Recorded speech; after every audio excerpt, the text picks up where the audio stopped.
무단거지가 청소부 집안이 어딜 감히 우리 집안에 기어들어와? 예비 시어머니가 제 엄마한테 한 말이었습니다. 엄마는 30년 동안 빌딩 바닥을 닦으며 저를 키워주셨어요. 그런데 돌아온 건 모욕과 폭력이었습니다. 뺨을 때리고 무릎 꿇게 하고 도둑으로 몰아 공개 사과까지 시켰어요. 엄마는 1년 동안 참았습니다. 저 때문에요. 그날 저는 더 이상 참지 않았습니다. 김 실장, 한서 전략기술 있잖아. 내 건물에서 다 내쫓아. 예비 시어머니의 얼굴이 하얗게 질렸습니다. 그 청소부 엄마가 바로 건물 주인이었거든요. 저희 모녀에게는 도대체 어떤 사연이 있었던 걸까요? 사연을 시작하기 전 무료로 할 수 있는 구독과 좋아요 부탁드립니다.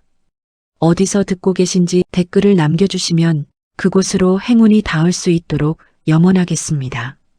그날 아침 장성타워 1층 로비는 여느 때와 다르지 않았습니다. 출근 시간이라 사람들이 바쁘게 오가고 있었고 청소하시는 분들은 유리창과 바닥을 부지런히 닦고 계셨어요. 장미라는 늘 그랬던 것처럼 로비 한쪽에서 대리석 바닥을 닦고 있었습니다. 무릎을 꿇고 걸레질을 하다가 문득 유리문에 비친 자기 얼굴을 보게 되었죠. 주름이 깊어진 눈과 물기에 불어 거칠어진 손등. 미라는 속으로 중얼거렸습니다. 벌써 이 나이가 됐구나. 바로 그때였어요. 로비 입구 쪽에서 또각또각 높은 구두 소리가 울려 퍼지기 시작했습니다. 그 소리만 들어도 청소팀 사람들은 긴장하곤 했었죠. 붉은색 하이힐을 신고 팔짱을 낀 채 걸어오는 여자 최영숙이었습니다. 영숙은 로비를 훑어보며 불만 가득한 표정을 지었습니다. 마치 트집 잡을 거리를 찾는 것 같았어요. 그러더니 일부러 미란이 방금 닦아놓은 쪽으로 천천히 걸어갔습니다. 손에 들고 있던 커피를 한 모금 마신 뒤 슬쩍 컵을 기울여 바닥에 주르륵 흘렸어요. 아줌마, 여기 왜 이렇게 미끄러운 거야? 닦긴 닦은 거야? 미란이 얼른 일어나 걸레를 들고 다가가자 영숙이 발로 걸레를 확 밀어버렸습니다. 대충대충 하지 말고 무릎 꿇고 제대로 닦아. 주변에 있던 직원들이 힐끔힐끔 눈치를 봤지만 아무도 나서지 않았어요. 경비 아저씨도 애매한 표정으로 다른 곳을 바라볼 뿐이었습니다. 다들 괜히 끼어들었다가 자기한테 불똥이 튈까봐 무서웠던 거죠. 미라는 허리를 더 깊이 숙여 바닥을 닦기 시작했습니다. 그 순간 영숙의 날카로운 목소리가 로비에 울렸어요. 야, 대답을 해. 귀까지 먼 거야? 그리고 다음 순간 영숙이 손에 들고 있던 두꺼운 서류철로 미란의 뺨을 세게 내리쳤습니다. 그 소리가 로비 전체에 퍼졌어요. 미란의 입꼬리에서 피가 살짝 배어 나왔습니다. 눈동자가 잠시 흔들렸지만 곧 평정을 되찾았어요. 그리고 낮은 목소리로 말했습니다. 죄송합니다, 사모님. 영숙은 만족한 듯 입꼬리를 올리며 엘리베이터를 타고 올라갔어요. 로비가 조용해지고 동료들도 하나둘 흩어진 뒤에야 미라는 손등으로 입가에 피를 닦았습니다. 얼굴은 담담했지만 눈빛만은 차갑게 가라앉아 있었죠. 미라는 청소도구 앞 옆에 놓아둔 작은 가방으로 다가갔습니다. 그 안에서 꺼낸 건 청소복과는 어울리지 않는 깔끔하고 비싼 스마트폰이었어요. 미라는 연락처에서 윤태식이라는 이름을 눌러 짧은 문자를 보냈습니다. 태식 씨, 한서 전략기술 최영숙 관련 자료 좀 정리해줘요. 최근 동향까지. 문자를 보내고 휴대폰을 다시 가방 깊숙이 넣으며 미라는 속으로 되뇌었어요. 그냥 맞고만 있는 건 오늘까지다. 그날 로비에서 뺨을 맞은 청소 아줌마가 대체 누구였는지 저는 아직 몰랐습니다. 그분이 제 엄마이기도 하고 이 빌딩의 진짜 주인이기도 하다는 걸요. 장면이 바뀌어 허름하지만 정갈하게 정돈된 반지하 방이 나옵니다. 새벽 5시 알람 소리가 울리고 장서아가 이불 속에서 눈을 비비며 일어났어요. 조그만 부엌 겸 거실에서는 이미 엄마 장미란이 국을 끓이고 있었습니다. 김이 모락모락 피어오르는 된장국 냄새가 좁은 방 안가득 퍼졌어요. 서아는 졸린 눈으로 부엌 쪽을 보며 물었습니다. 엄마, 오늘도 새벽조였어? 괜찮아. 나이 먹으면 원래 잠이 없어. 미라는 웃으며 대답했지만 서아는 엄마의 손등에 굳은 살이 더 두꺼워진 걸 보고 말았어요. 가슴 한쪽이 먹먹해졌죠. 밥상 위에는 김치, 달걀 프라이, 멸치볶음이 소박하지만 정갈하게 놓여 있었습니다. 서아는 밥을 뜨며 농담처럼 말했어요. 우리도 언젠간 호텔 조식 먹으러 가보자. 뷔페에서 원하는 거 마음껏 담아 먹는 거. 미라는 그저 웃기만 했습니다. 식사를 하다가 서아는 습관처럼 휴대폰으로 계좌 잔고를 확인했어요. 월급날이 지났는데도 통장엔 얼마 남지 않았습니다. 학자금 대출이자, 전세 대출이자, 각종 자동이체 알림이 줄줄이 떠 있었죠. 서아는 한숨을 삼키며 말했어요.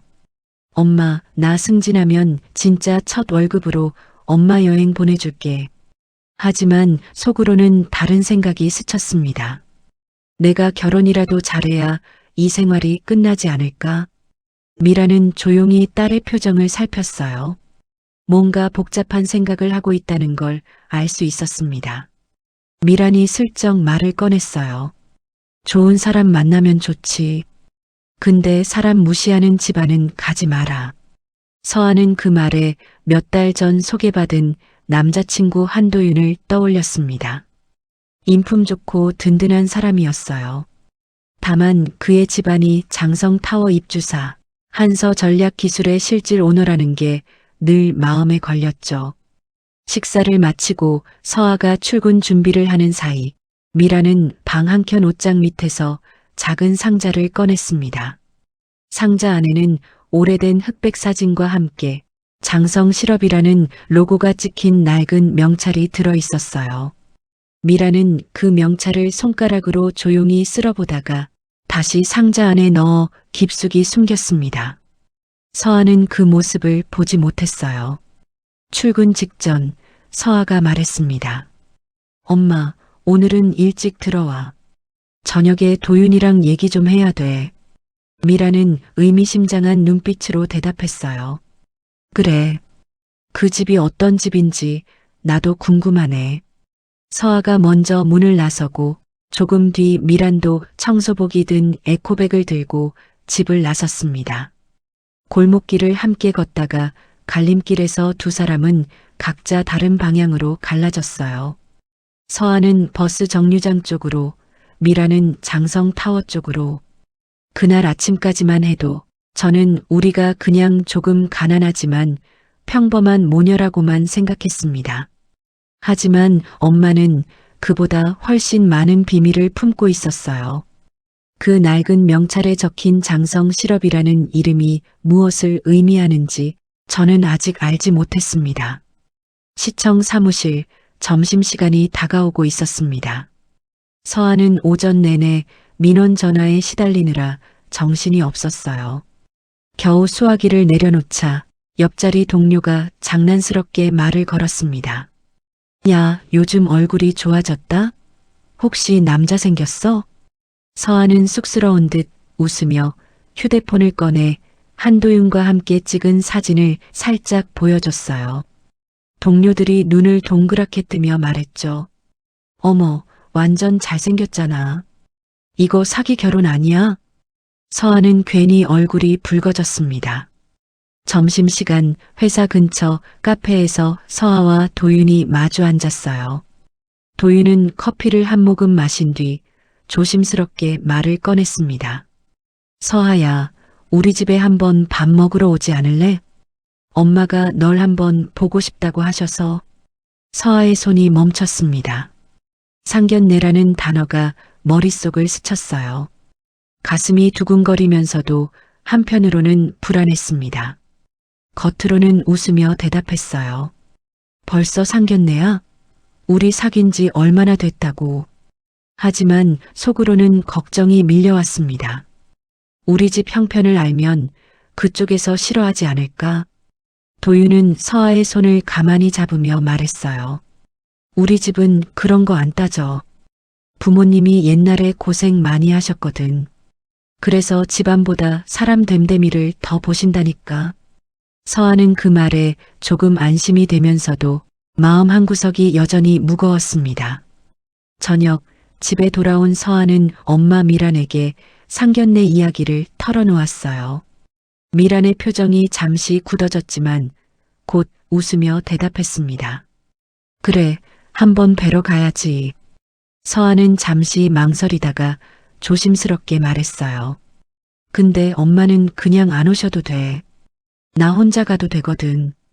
미란이 물었습니다. 왜? 내가 가면 부끄러워? 서아는 대답을 하지 못했어요. 엄마의 거친 손, 낡은 청소복이 떠올랐습니다. 그게 부끄러운 건 아닌데 왠지 그 집 사람들 앞에 엄마를 세우고 싶지 않았어요. 그런 게 아니라 그냥 거긴 좀 다를 것 같아서. 미라는 웃으며 말했습니다. 알았어. 내가 편한 대로 해. 엄마는 바닥이나 열심히 닦고 있을게. 그 말투는 담담했지만 눈빛에 살짝 서늘함이 스쳤어요. 서아는 그걸 눈치채지 못했습니다. 며칠 뒤 상견례 날짜가 잡혔습니다. 도윤이 카톡으로 집 주소와 시간을 보내왔어요. 메시지 끝에는 이렇게 적혀 있었습니다. 우리 엄마 좀 까다롭긴 한데 직접 보면 분명 마음에 들어 하실 거야. 그 시각 한서 전략기술회의실에서는 최영숙이 회의를 마치며 자랑스럽게 말하고 있었습니다. 우리 도윤이 결혼 상대가 시청 공무원이래. 요즘 공무원이 어디야? 회의가 끝난 뒤 복도에서 영숙은 남편 한기태에게 물었습니다. 근데 그의 엄마는 뭐 하는 사람이래? 아직은 잘 모르겠다던데. 영숙은 입꼬리를 올리며 중얼거렸습니다. 뭐 알아보면 다 나오겠지. 집에 돌아온 영숙은 혼자 거실 소파에 앉아 휴대폰을 꺼냈어요. 연락처에서 어떤 이름을 길게 누른 뒤 낮은 목소리로 말했습니다. 그 집 좀 알아봐줘. 시청 공무원 딸이라는데 재산 상태, 빚, 부모 직업까지 싹 다. 요즘 세상에 이상한 집이랑 엮였다가 피보면 안 되잖아. 그날 저는 단지 상견례 날짜가 잡힌 줄만 알았습니다. 하지만 그 사람들은 이미 우리 집안을 뒤지기 시작하고 있었어요. 엄마의 비밀이 들통나는 건 시간 문제였습니다. 상견례 당일 아침이 밝았습니다. 서아는 거울 앞에서 여러 번 옷을 갈아입었어요. 너무 비싸 보여도 안 되고 너무 싸구려 같아도 안 됐습니다. 결국 단정한 베이지색 원피스를 골랐어요. 미란이 다가와 딸의 머리카락을 다듬어주며 말했습니다. 예쁘다. 우리 딸 어디 가도 안 꿀려. 서아는 거울 속 엄마를 보며 조심스럽게 말했어요. 엄마, 오늘은 진짜 출근이라고 했지? 혹시라도 그 근처에 오지 마. 미란의 손이 잠시 멈췄습니다. 하지만 곧 웃으며 대답했어요. 알았어. 내가 그게 편하면 그렇게 할게. 서아가 나간 뒤 미라는 한참 동안 빈 현관문을 바라봤습니다. 눈빛이 복잡했어요. 그날 오후 장성타워 지하. 미라는 평소처럼 청소를 마치고 휴게실 옆 뒷문으로 나갔습니다. 먼지가 쌓인 오래된 창고 같은 공간을 지나다가 문득 걸음을 멈췄어요. 구석에 비스듬히 세워진 낡은 간판 하나가 눈에 들어왔습니다. 장성 실업이라고 적혀 있었죠. 미라는 그 간판을 손으로 살짝 쓸어냈습니다. 먼지가 날렸어요. 눈을 감으니 젊은 시절의 기억이 스쳤습니다. 허름한 공장에서 땀 흘리며 일하던 모습, 그 위에 걸려있던 똑같은 간판. 미라는 혼잣말처럼 중얼거렸어요. 이제 진짜 정리할 때가 됐나? 그 말에는 무거운 결심이 담겨 있었습니다. 저녁 무렵 서아는 도윤의 차를 타고 상견례 장소로 향했습니다. 고급 주택가에 들어서자 잘 가꿔진 정원이 있는 단독주택이 나타났어요. 서아는 긴장한 표정으로 차에서 내렸습니다. 현관문이 열리고 최영숙이 반짝이는 보석 브로치를 달고 나왔습니다. 서아를 위아래로 훑어보며 말했어요. 어머, 사진보다 더 단아하네. 칭찬 같았지만 어딘가 품평하는 듯한 눈빛이었습니다. 서아는 애써 미소를 지었어요. 거실 한편에는 명품 가방들이 쌓여 있었고 소파에는 도윤의 여동생 한유리가 누워 휴대폰을 만지고 있었습니다. 유리가 건성으로 물었어요. 오빠 여자친구예요? 식사 자리에서 영숙은 자연스럽게 서아 집안을 캐물었습니다. 부모님은 뭐 하셔? 집은 작아야 전세야? 서아는 최대한 정중하게 대답했어요. 어머니는 요즘 몸이 좀 안 좋으셔서 쉬고 계세요. 예전엔 평범한 일 하셨어요. 영숙은 속으로 빠르게 계산을 끝냈습니다. 몸이 안 좋다는 건 돈을 못 번다는 뜻이니까요. 겉으로는 웃으며 말했어요. 아이고, 고생이 많으시겠네. 그 미소가 진심이 아니라는 걸 서아도 어렴풋이 느꼈습니다. 저녁 식사 후 티타임. 한기태가 술잔을 기울이며 불쑥 말을 꺼냈어요. 요즘 장성그룹에서 이 빌딩의 투자 얘기가 나온다던데 진짜인지 모르겠어. 영숙의 눈이 번쩍였습니다. 장성그룹이면 그 회장님 말이야? 얼굴은 못 봤지만 돈 냄새는 기가 막히게 맡는다더라. 서아는 그 대화를 들으며 왠지 모를 불안감을 느꼈습니다. 이 집 사람들이 보는 건 사람이 아니라 돈과 배경뿐인 것 같았어요. 집에 돌아온 서아가 엄마에게 물었습니다. 오늘 별일 없었어? 미라는 담담하게 대답했어요. 응 뭐. 평소랑 똑같았어. 하지만 그 빌딩에서 엄마와 저의 운명이 조금씩 엇갈리고 있다는 걸 저는 아직 몰랐습니다. 지하 창고에 세워진 그 낡은 간판이 앞으로 모든 것을 바꿔놓을 거라는 것도요. 어느 평일 오전 한서 전략기술임원회의가 끝난 직후였습니다.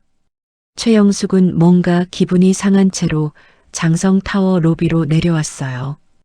회의에서 마음에 안 드는 일이 있었는지 얼굴이 잔뜩 굳어 있었습니다. 이럴 때 영숙은 꼭 누군가에게 화풀이를 하곤 했었죠. 로비에는 입주사 직원들과 방문객들이 뒤섞여 분주하게 움직이고 있었어요. 그 한가운데서 장미란이 바닥을 열심히 닦고 있었습니다. 무릎을 꿇고 구석구석 정성껏 걸레질을 하고 있었죠. 아침 햇살이 대리석 바닥에 반사되어 반짝였어요. 영숙은 일부러 미란이 닦고 있는 구역으로 천천히 걸어갔습니다. 손에는 고급 커피숍에서 산 테이크아웃 커피가 들려 있었어요. 걸음을 늦추더니 슬쩍 커피를 바닥에 흘렸습니다. 갈색 액체가 반들반들하게 닦인 대리석 위로 번졌어요. 아이고, 아줌마가 대충 닦아서 그런가. 바닥이 미끄러워서 손님들이 다 넘어지겠네. 영숙의 목소리가 로비에 크게 울렸습니다. 일부러 주변 사람들이 다 들을 수 있게 말한 거였어요. 미라는 황급히 걸레를 들고 달려왔습니다. 허리를 숙여 바닥을 닦으려는데 영숙이 힐굽으로 바닥을 탁탁 울리며 말했어요. 내가 뭐라고 했어?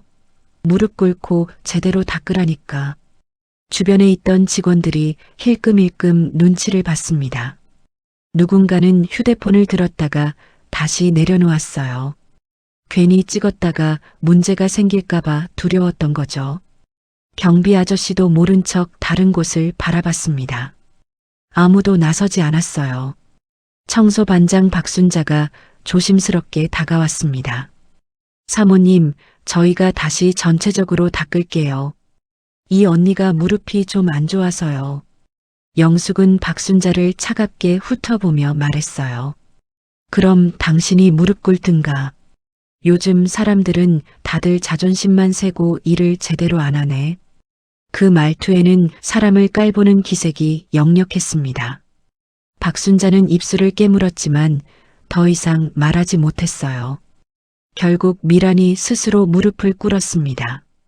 딱딱한 대리석 바닥 위에 무릎이 닿자 뼈에서 우두둑 소리가 났어요. 나이든 무릎에는 분명 아팠을 겁니다. 하지만 미라는 아무 말도 하지 않았어요. 그저 묵묵히 바닥을 닦기 시작했습니다. 영숙은 그 모습을 만족스럽다는 듯 지켜봤습니다. 옆에 서 있던 직원에게 일부러 크게 말했어요. 요즘 사람들은 밑바닥을 좀 겪어봐야 사람이 돼. 안 그래? 그 말을 들은 미란의 얼굴에 잠깐 씁쓸한 미소가 스쳤습니다. 손은 계속 움직이면서 속으로 생각했어요. 밑바닥이 뭔지도 모르는구나. 저 사람은. 진짜 밑바닥에서 올라온 사람이 누군지도 모르면서 멀리서 이 장면을 지켜보던 청소팀 막내가 눈물을 글썽였습니다. 박순자에게 작은 목소리로 속삭였어요. 반장님, 이건 너무한 거 아니에요? 우리가 뭘 그렇게 잘못했다고요? 박순자는 떨리는 목소리로 대답했습니다. 조금만 참아.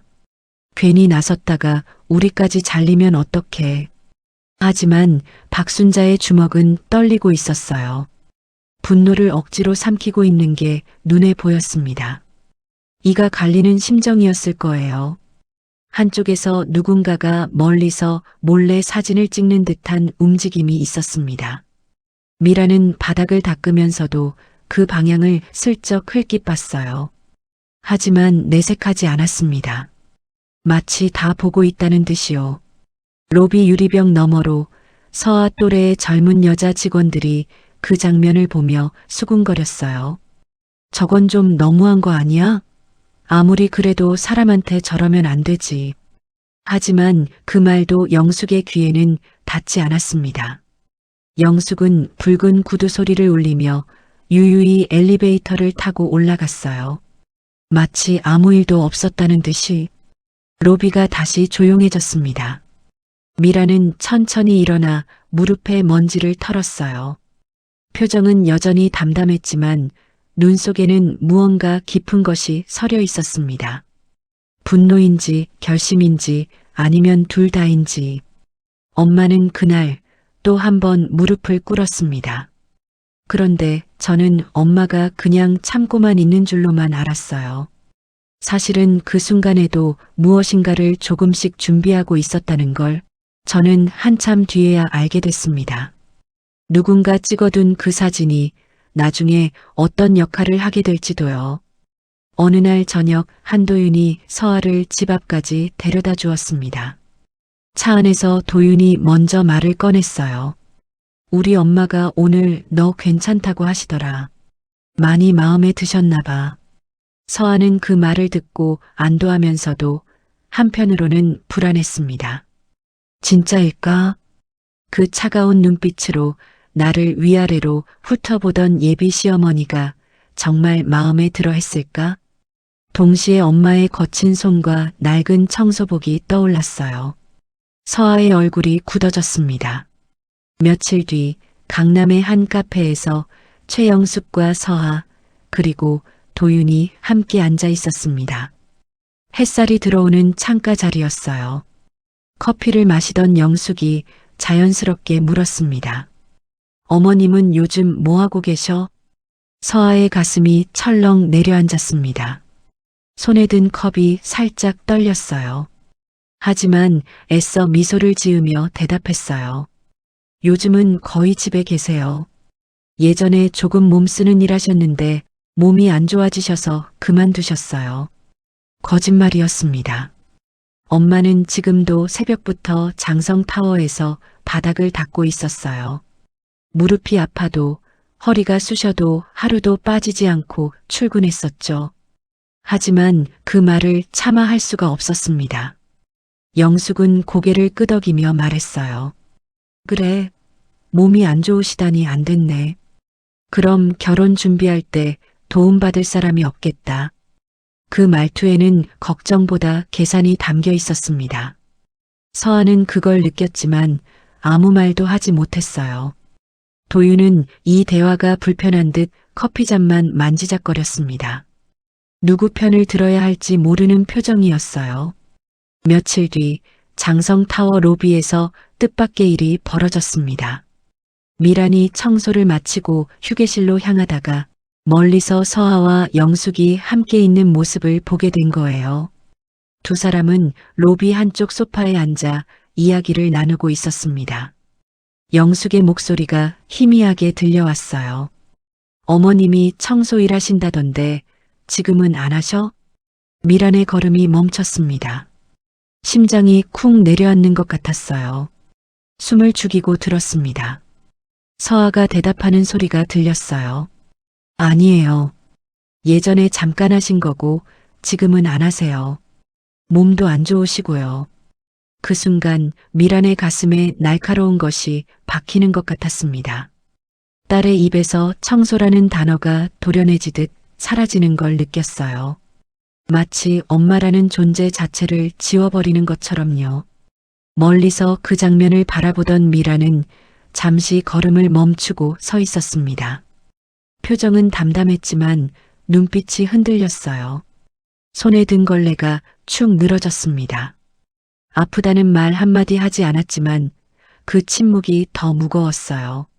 서아의 거짓말을 들은 영숙은 속으로 냉정한 결론을 내렸습니다. 그래, 역시 그 정도 집안이지. 겉으로는 웃으며 말했어요. 그래도 딸 하나는 잘 키우셨네. 그 칭찬조차 어딘가 비꼬는 것 같았습니다. 서아는 억지로 웃었어요. 속이 쓰렸습니다. 그날 밤 집에서 미란이 조심스럽게 물었습니다. 상견례는 잘 됐어? 나 얘기 나왔을 때 뭐라고 했어? 서아는 대답을 피하듯 말했어요. 엄마 얘기까지 뭐하러 해? 그냥 평범하게 말했어. 미라는 잠시 딸을 바라봤습니다.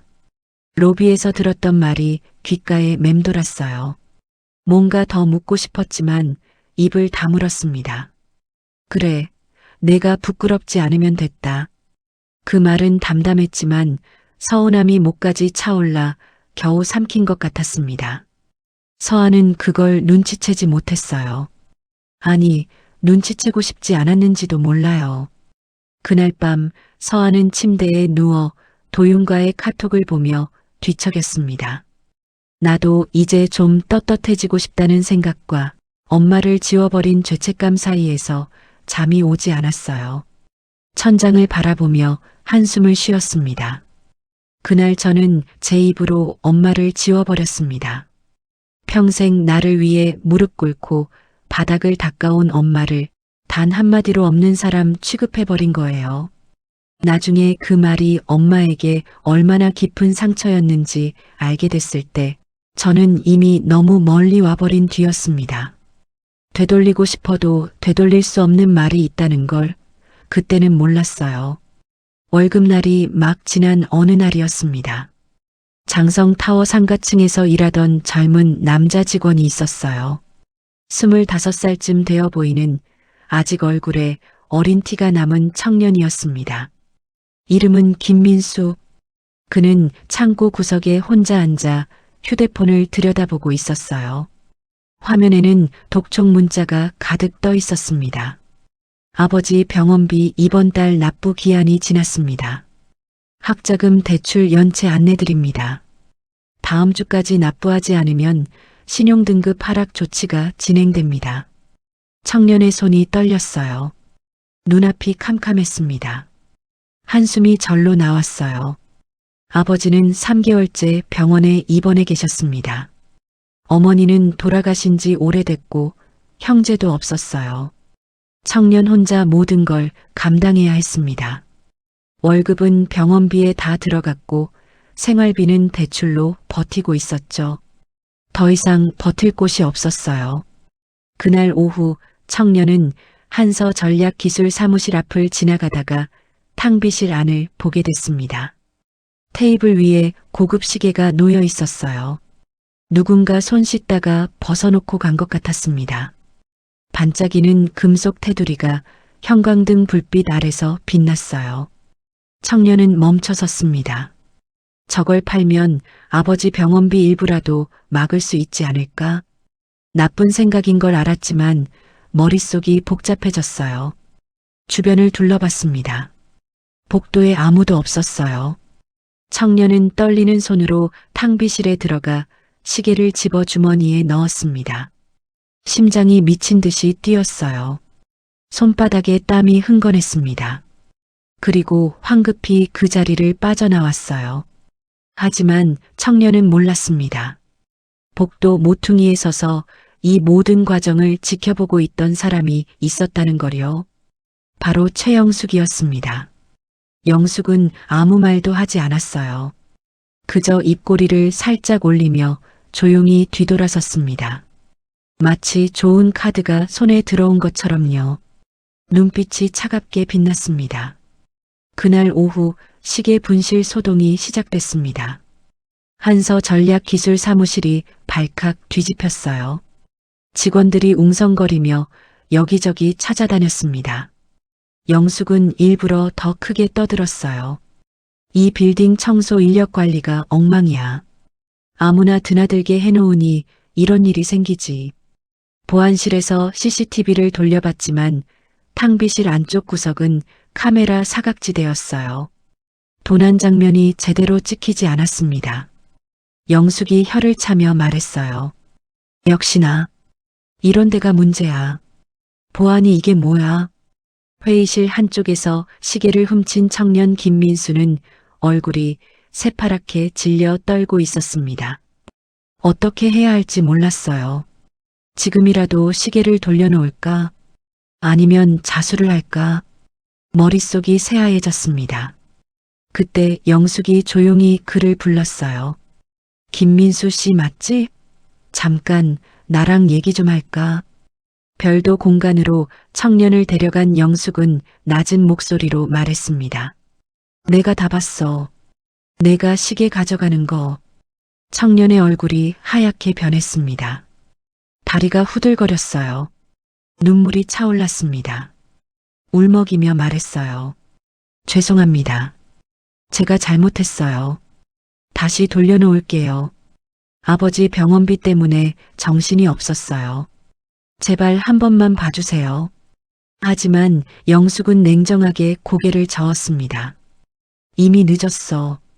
사람들이 다 소란 피우고 있잖아. 근데 말이야, 내가 이 사실을 굳이 말 안 하면 넌 살 수 있어. 대신 조건이 하나 있어. 청년은 떨리는 눈으로 영숙을 바라봤어요.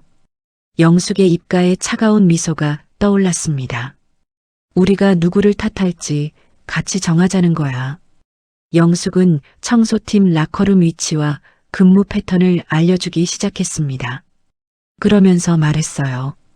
저기 청소하는 아줌마 있잖아. 장미란이라고. 보기에도 수상하지 않아? 가난해 보이고 늘 여기저기 기웃거리고. 그런 사람들은 원래 이런 데서 슬쩍슬쩍 가져가. 청년은 고개를 숙인 채 아무 말도 하지 못했습니다. 양심이 찔렸어요. 무고한 사람에게 죄를 뒤집어 씌우라니. 영숙이 목소리를 낮추며 계속 말했어요. 내가 그날 그 아줌마가 탕비실 근처에서 어슬렁거렸다고 말해. 그럼 넌 그냥 목격자가 되는 거야.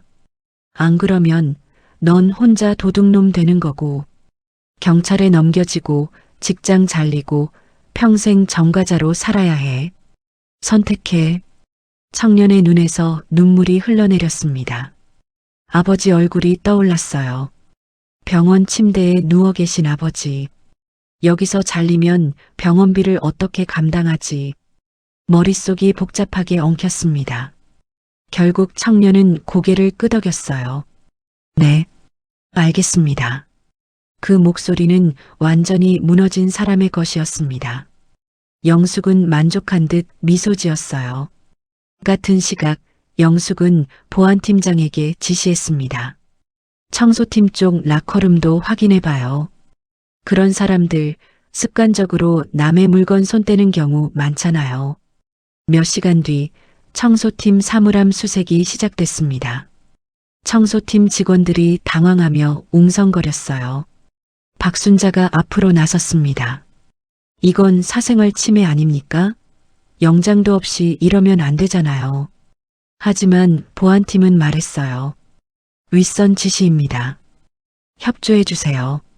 사물함이 하나씩 열렸습니다.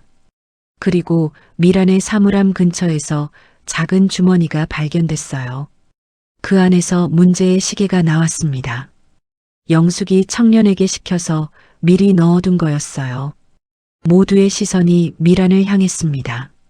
미란은 황당한 눈으로 그 시계를 바라봤어요. 자기 사물함에서 왜 저게 나오는 거지? 말이 안 됐습니다. 하지만 미란은 아무 말도 하지 않았어요.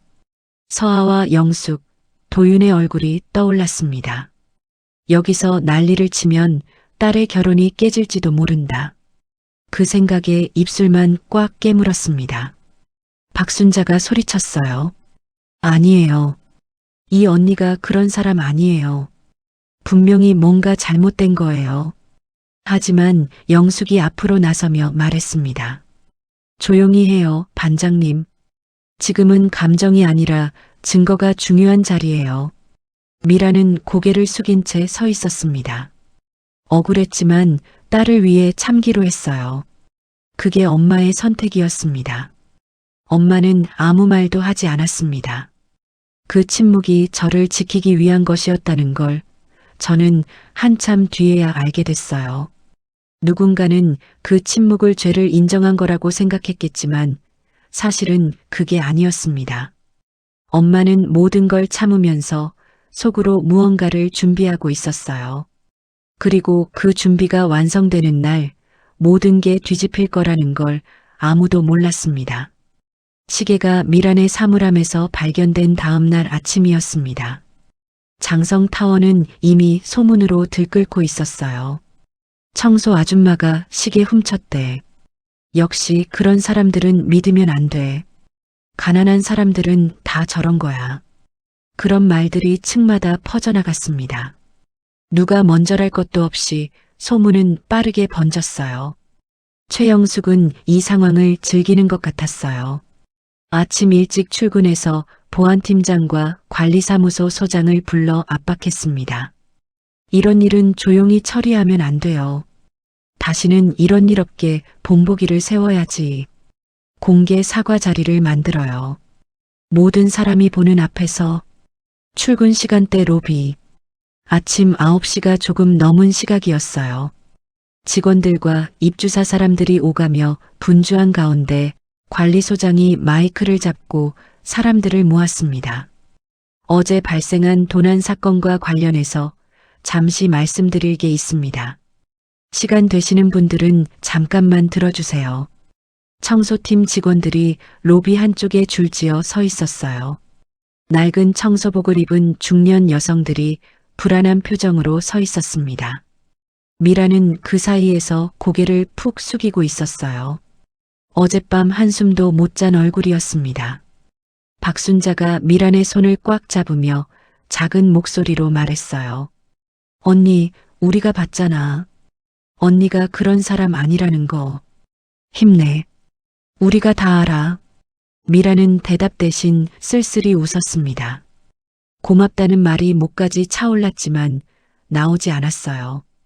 영숙이 앞으로 나섰습니다. 오늘따라 더 화려하게 차려입었어요. 반짝이는 보석 귀걸이가 아침 햇살에 빛났습니다. 마치 정의 구현이라도 하는 사람처럼 당당한 표정이었어요. 이 건물 이미지 생각해서라도 이런 일은 엄하게 다뤄야 합니다. 모두가 지켜보는 자리에서 확실히 해결해야죠. 안 그러면 또 이런 일이 생깁니다. 그때 시계를 훔쳤던 젊은 직원 김민수가 떨리는 목소리로 앞에 나왔습니다. 얼굴이 새하얗게 질려 있었어요. 손이 미세하게 떨리고 있었습니다. 제가 그날 봤습니다. 저 청소하시는 분이 탕비실 쪽을 계속 서성이고 있었어요. 의심스럽다고 생각했습니다. 거짓 증언이었습니다. 영숙이 시킨 대로 말하고 있는 거였어요. 영숙이 뒤에서 의미심장한 눈빛을 보냈습니다. 잘하고 있어 라는 뜻이었죠. 김민수는 그 시선을 피하며 고개를 숙였어요. 보안팀장이 앞으로 나왔습니다. 정황상 이 청소 근로자분이 가장 유력한 용의자로 확인됐습니다. 사물함에서 물건이 발견됐고 목격자 증언도 있습니다. 이 자리에서 사과를 요청드립니다. 미라는 황당했습니다. 하지만 주변을 둘러보니 모든 시선이 자신을 향하고 있었어요. 수십 개의 눈동자가 자신을 죄인 보듯 바라보고 있었습니다. 누군가는 휴대폰으로 이 장면을 촬영하고 있었어요. 수치스러웠지만 여기서 싸워봐야 득보다 실이 많을 것 같았습니다. 박순자가 참지 못하고 앞으로 나섰어요. 아니에요. 저 언니 그런 사람 아닙니다. 20년 넘게 같이 일했어요. CCTV 제대로 확인도 안 하고 왜 이러시는 거예요? 사각지대라서 안 찍혔다면서요? 하지만 영숙이 손을 들어 제지했습니다. 조용히 해요, 반장님. 지금은 감정이 아니라 팩트가 중요한 자리예요. 증거가 나왔잖아요. 사물함에서 나온 건 뭐라고 설명할 거예요? 그 순간 로비에 들어오던 서아가 이 광경을 목격했습니다. 멀리서 보기엔 그저 청소 아줌마 중 한 명이 도둑 누명을 쓰고 있는 것처럼 보였어요. 서아는 순간 걸음을 멈췄습니다. 저 사람이 엄마라는 걸 알아봤어요. 심장이 쿵 내려앉았습니다. 다리에 힘이 풀렸어요. 하지만 주변에는 도윤과 한서 전략 기술 직원들도 있었습니다. 서아는 쉽게 나서지 못했어요. 민원 처리 때문에 늦었다는 핑계를 대며 뒤쪽에 서서 지켜봤습니다. 박순자는 몰래 주머니 속에서 휴대폰 녹음 버튼을 눌렀어요. 이건 나중에라도 필요할지 몰라. 이 자리를 증거로 남겨야 해. 그런 생각이었습니다. 영숙이 미란을 향해 다가갔어요. 낮지만 날카로운 목소리로 말했습니다. 지금이라도 잘못을 인정하고 사과하세요. 안 그러면 경찰에 정식으로 고발할 수밖에 없어요. 그때는 더 복잡해져요. 로비가 조용해졌습니다. 숨소리마저 들릴 것 같았어요. 모두가 미란의 대답을 기다렸습니다. 잠시 침묵 끝에 미란이 입을 열었어요. 죄송합니다. 앞으로는 이런 일 없도록 하겠습니다. 하지만 미란은 끝까지 제가 훔쳤다는 말은 하지 않았어요. 그게 미란의 마지막 자존심이었습니다. 사람들은 수군거렸어요. 결국 인정한 거네. 역시 그런 사람이었어. 가난하면 저렇게 되나 봐. 서아는 가슴이 철렁 내려앉았습니다. 나가서 엄마를 변호해야 하나. 하지만 그랬다가 모든 게 들통나면 어쩌지. 결혼은 어떻게 되는 거야. 머릿속이 복잡하게 엉켰어요. 공개 사과가 끝난 뒤 하늘에서 비가 내리기 시작했습니다. 처음엔 가랑비였다가 점점 굵어졌어요. 퇴근길 건물 뒤편에서 미란이 우산도 없이 비를 맞으며 천천히 걷고 있었습니다. 청소복이 비에 젖어 축 늘어져 있었어요. 서아가 우산을 쓰고 그 모습을 우연히 발견했습니다. 잠시 망설이다가 다가갔어요. 오늘 빌딩에서 무슨 일 있었어요? 미라는 젖은 머리카락을 쓸어넘기며 대수롭지 않게 웃었습니다. 별일 아니야. 그냥 나 같은 사람이 늘 겪는 일이지. 서아는 한숨을 쉬었어요. 그리고 자기도 모르게 말이 튀어나왔습니다. 엄마, 제발 문제 일으키지 말고 조용히 좀 다녀. 나 이제 결혼해야 된단 말이야. 괜히 시댁에서 흉보면 어떡해. 그 말을 내뱉고 나서 서아도 스스로 놀랐어요. 엄마한테 이런 말을 하다니. 미란의 표정이 굳어졌습니다. 빗물인지 눈물인지 알 수 없는 것이 볼을 타고 흘렀어요. 하지만 아무 말도 하지 않았습니다. 대신 낮은 목소리로 한마디만 했어요. 그래, 내 말이 맞다. 그리고 미라는 빗속으로 걸어갔습니다. 어깨가 축 처진 뒷모습이었어요. 서아는 그 뒷모습을 바라보면서도 끝내 우산을 들고 뛰어나가지 못했습니다. 그날 엄마는 비를 맞으며 혼자 걸어갔습니다. 저는 그 뒷모습을 보면서도 우산 하나 씌워드리지 못했어요. 엄마의 억울함보다 내 결혼이 더 중요했으니까요. 그 비가 나중에 얼마나 큰 폭풍이 되어 돌아올지 그때는 정말 몰랐습니다. 엄마가 모든 걸 참으면서 무엇을 준비하고 있었는지도요. 시계 누명 사건이 있은 뒤 며칠이 지났습니다. 장성타워 안에서는 여전히 청소 아줌마가 도둑질했다는 소문이 떠돌고 있었어요. 사람들은 미란만 보면 수군거렸습니다. 미라는 아무렇지 않은 척 묵묵히 일을 계속했어요. 매일 아침 같은 시간에 출근해서 같은 바닥을 닦았습니다. 등 뒤에서 손가락질을 당하면서도요. 어느 날 오후 청소용역업체 팀장이 현장에 내려왔습니다. 미란을 따로 불러 조용히 말했어요. 장미란 씨, 이번 일로 본사에서도 말이 많아요. 조심 좀 하세요. 계속 이런 식으로 문제가 생기면 계약 연장 어려울 수도 있어요. 사실상 압박이었습니다. 미라는 고개를 숙인 채 알겠다고만 대답했어요. 억울하다는 말은 하지 않았습니다. 마침 그때 영숙이 로비를 지나갔습니다. 미란을 보더니 일부러 들리게 말했어요. 그래도 도둑은 아닌 줄 알고 넘어가 주는 건데 고마워해야 하는 거 아니야? 요즘 세상에 이 정도면 너그러운 거지. 미라는 아무 말도 하지 않았습니다. 그저 걸레를 꽉 쥐었을 뿐이에요. 손가락 마디가 하얗게 변했습니다. 그날 오후 한서 전략기술회의실에서 가족회의가 열렸습니다. 최영숙이 남편 한기태와 아들 도윤, 딸 유리를 앉혀놓고 입을 열었어요. 도윤아, 이 결혼 다시 한번 생각해봐야겠다. 도윤이 놀라서 물었습니다. 엄마, 갑자기 왜 그래요? 서아 좋은 애예요. 영숙은 냉정하게 말했어요. 며느리 될 애 엄마가 청소부에다가 도둑 소문까지 났잖아. 우리가 왜 굳이 그런 집안이랑 엮여야 해? 생각해봐. 결혼식장에서 그 엄마 옆에 서 있는 우리 모습을. 도윤이 반박하려 했습니다. 엄마, 그건 아직 확실한 것도 아니잖아요. 서아도 억울해하고 있어요. 하지만 영숙은 단호하게 말을 잘랐어요. 사람은 태생을 못 받고 엄마가 저러면 딸도 언젠간 비슷해진다니까. 피는 못 속여. 옆에 있던 유리도 한마디 거들었습니다. 오빠, 솔직히 나도 좀 그래. 인플루언서 활동하는데 시댁이랑 관련된 안 좋은 기사라도 뜨면 우리도 같이 욕먹어. 내 팔로워들이 뭐라고 하겠어. 영숙이 계속 말했어요. 내가 알아본 바로는 그 집 반지하 전세의 빚도 있고 엄마는 정규직도 아닌 청소 용역이야. 도윤이 연애하는 건 모르겠는데 결혼은 얘기가 다르지. 평생 가는 건데. 도윤은 서아를 생각하며 괴로워했습니다. 하지만 가족들이 몰아붙이자 결국 한 발 물러섰어요. 조금만 시간을 주세요. 서아랑 상의해 볼게요. 같은 시각 서아는 시청에서 상사에게 호출을 받았습니다.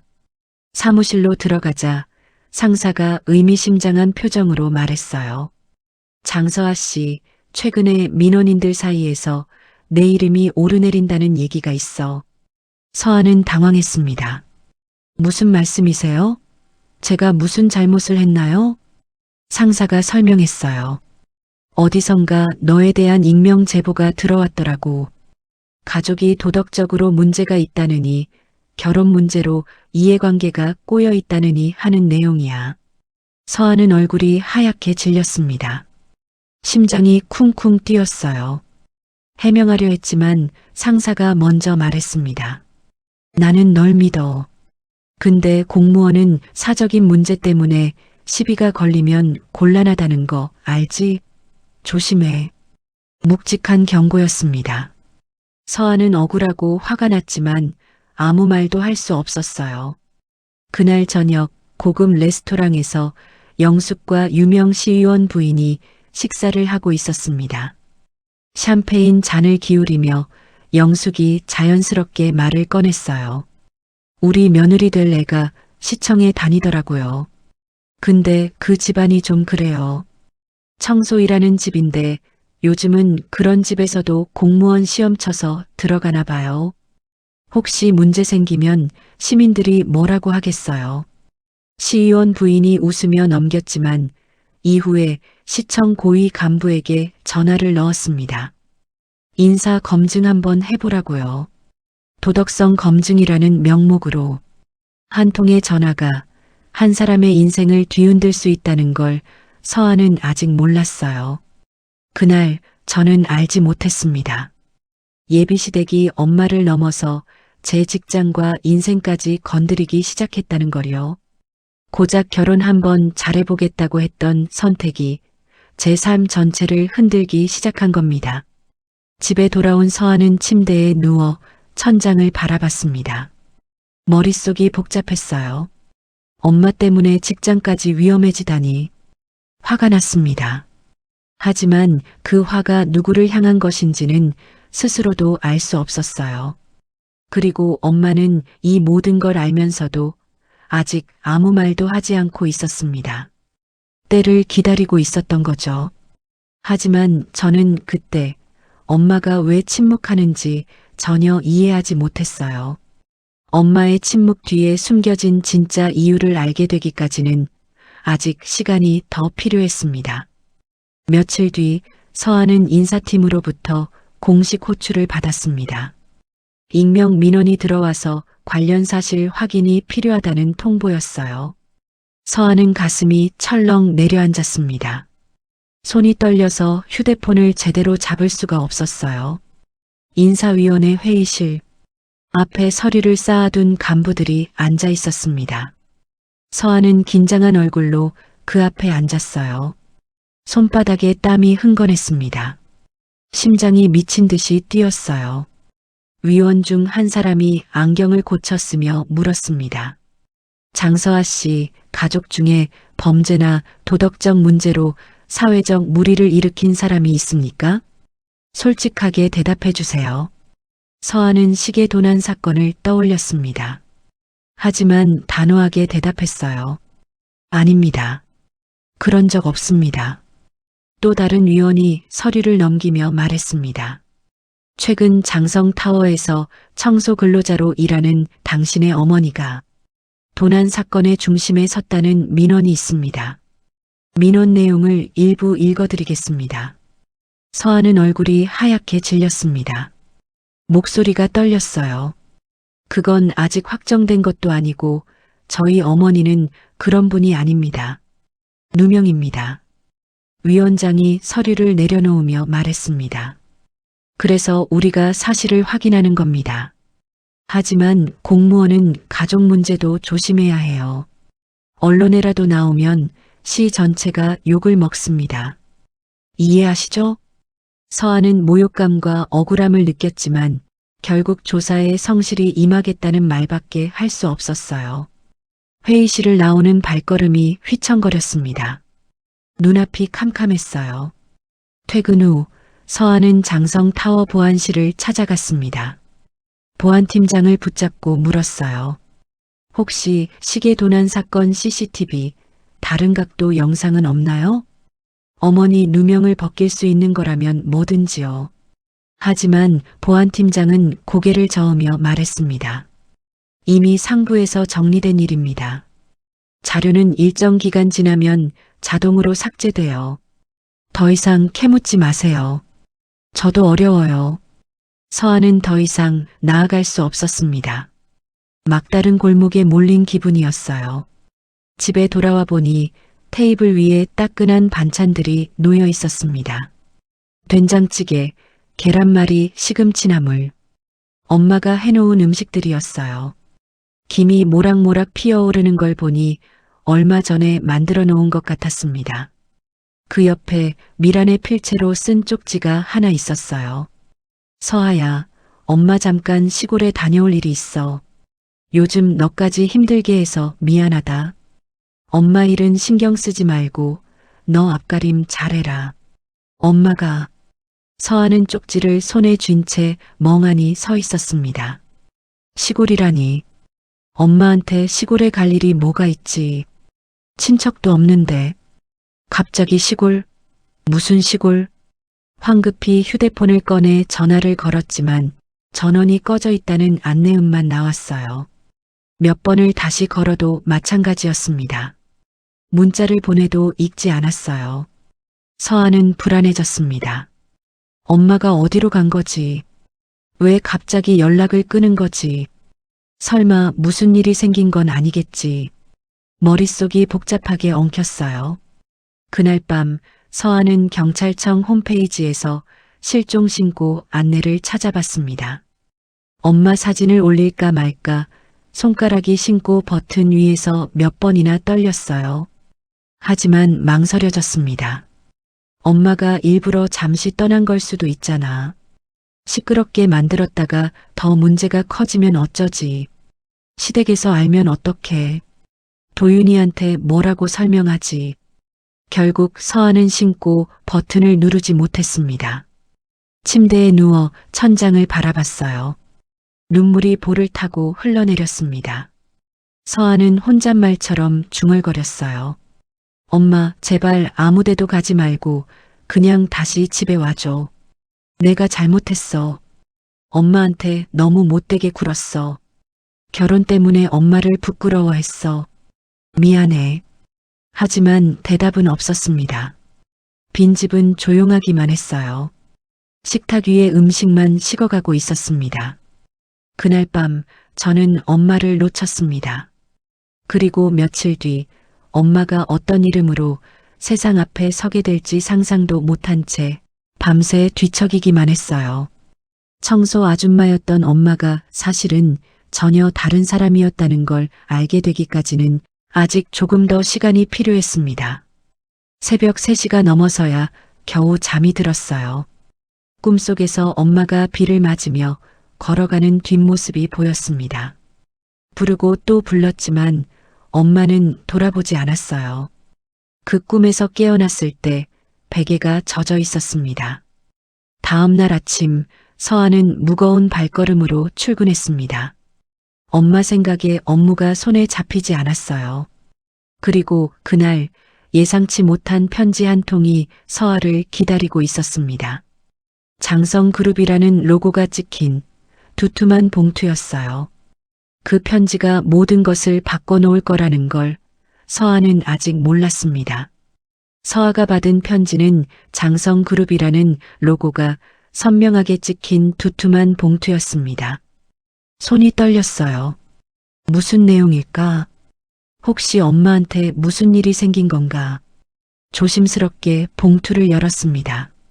안에는 법무법인 이름이 적힌 공식 서류가 들어 있었어요. 읽기 시작한 서아의 눈이 점점 커졌습니다. 장성그룹 회장 장미란의 유일한 상속인으로서 장서아 씨에게 알려드립니다. 서아는 그 문장 앞에서 멈췄습니다. 장성그룹 회장? 장미란? 엄마 이름이잖아. 뭔가 잘못된 거 아니야? 동명이인인가? 서아는 몇 번이나 다시 읽었어요. 하지만 글자는 변하지 않았습니다. 서류에는 장성타워를 포함한 부동산 목록, 주식 보유 현황, 그리고 상속 절차에 관한 내용이 빼곡히 적혀 있었어요. 숫자들이 눈앞에서 아른거렸습니다. 이게 무슨 소리야? 서아는 멍하니 소파에 주저앉았습니다. 머릿속이 하얘졌어요. 엄마가 장성그룹 회장이라고? 그 장성타워 주인이 엄마라고? 평생 청소복 입고 바닥 닦던 엄마가? 반지하 집에서 된장찌개 끓여주던 엄마가? 믿을 수가 없었습니다. 하지만 서류에 찍힌 도장과 법무법인 직인은 분명히 진짜였어요. 서아는 급히 휴대폰을 꺼내 장성그룹을 검색했습니다. 손가락이 떨려서 오타가 났어요. 몇 개의 기사가 떴습니다. 최근 기업 동향, 주주 구성, 경영진 변동. 그리고 한 기사가 눈에 들어왔어요. 장성그룹 장미란 회장, 오랜 자맹 끝 경영 복귀 선언. 주주총회 일정 확정. 기사에 실린 사진 속 여성은 고급 정장을 입고 있었습니다. 단정하게 올린 머리, 날카로운 눈빛. 하지만 그 얼굴은 분명히 엄마였어요. 새벽마다 낡은 청소복을 입고 출근하던 바로 그 엄마요. 서아는 휴대폰을 떨어뜨릴 뻔했어요. 온몸에 소름이 돋았습니다. 심장이 미친 듯이 뛰었어요.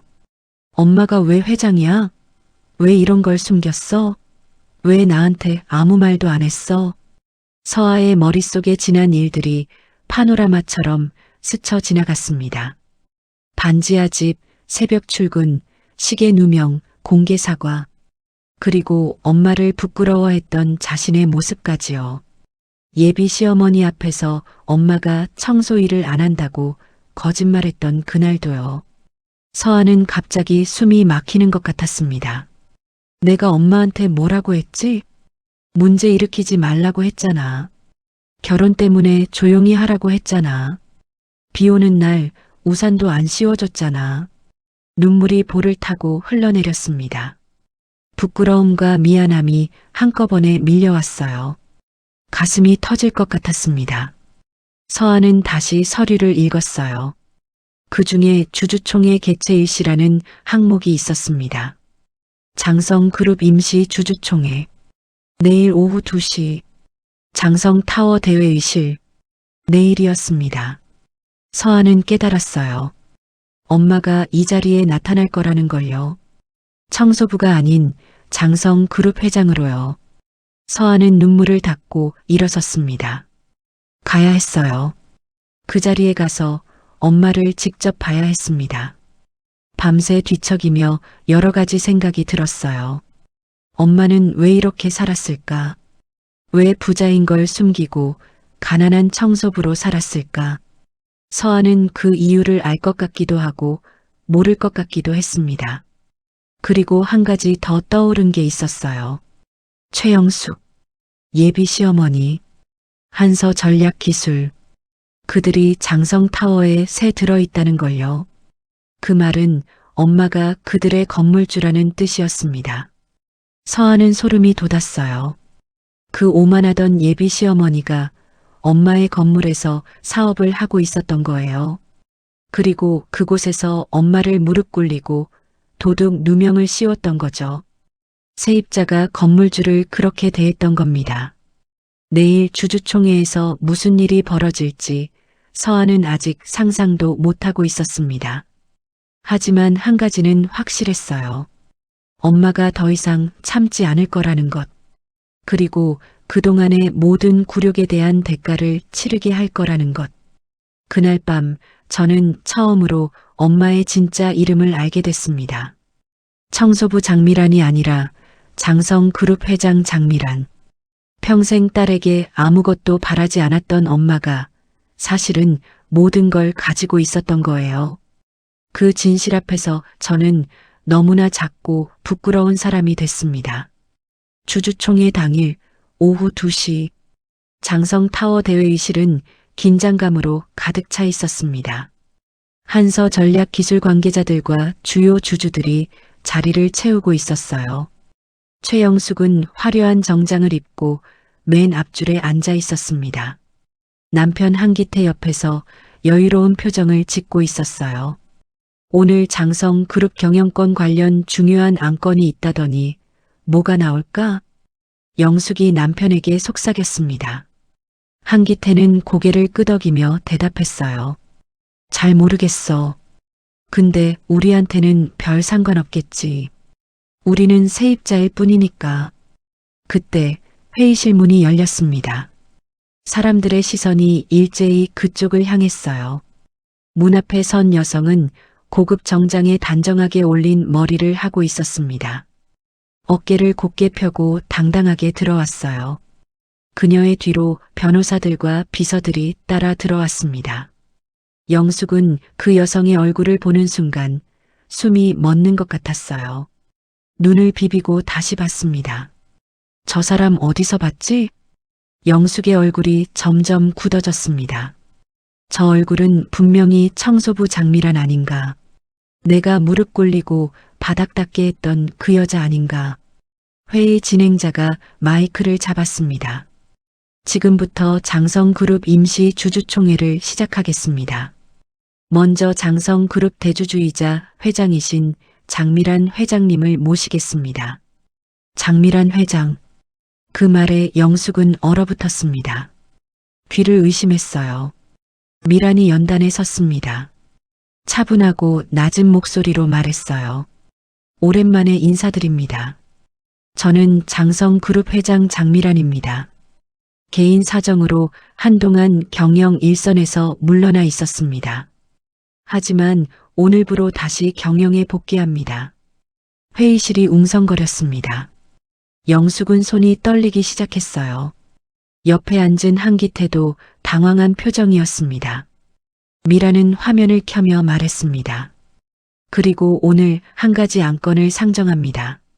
장성타워 입주사 중 한서 전략기술의 임대계약 해지건입니다.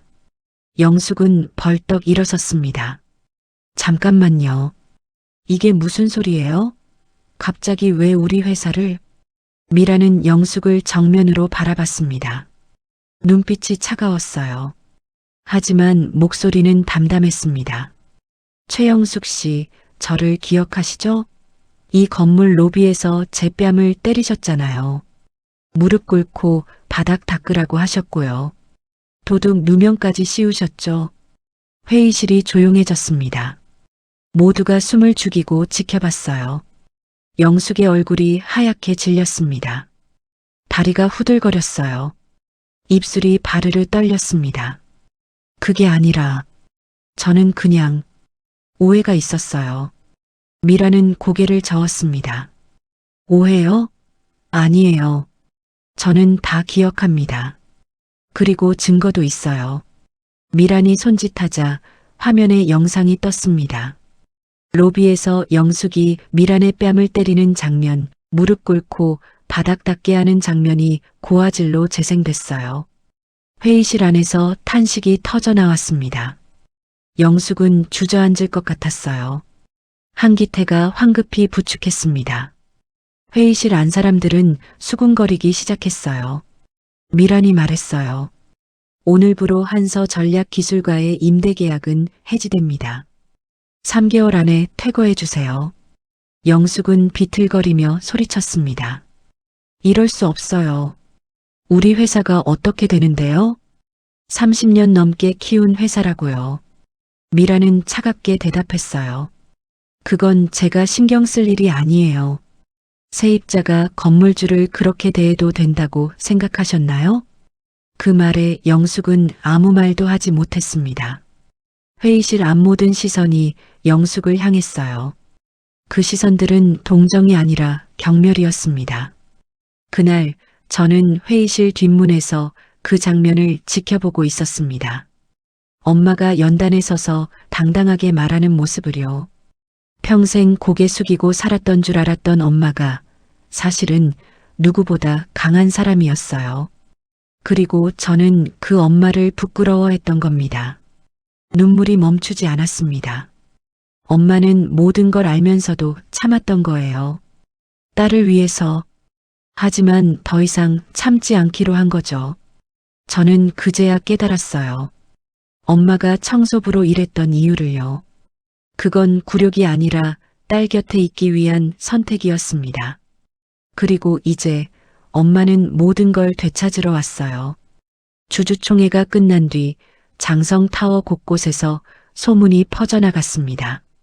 청소부 장미란이 사실은 장성그룹 회장이었다는 믿기 힘든 반전이요.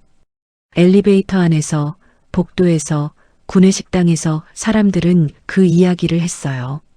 누군가는 믿을 수 없다며 고개를 저었고 누군가는 역시 세상에는 숨은 부자가 있다며 혀를 찼습니다. 한서 전략기술 사무실은 그야말로 초상집 분위기였습니다. 직원들은 웅성거리며 걱정스러운 눈빛을 나눴어요. 30년 넘게 일군 회사가 3개월 안에 이 건물을 떠나야 한다니요. 그것도 건물주에게 못된 짓을 했다는 이유로요. 회사 주가는 폭락했고 거래처 전화는 뜸해졌습니다.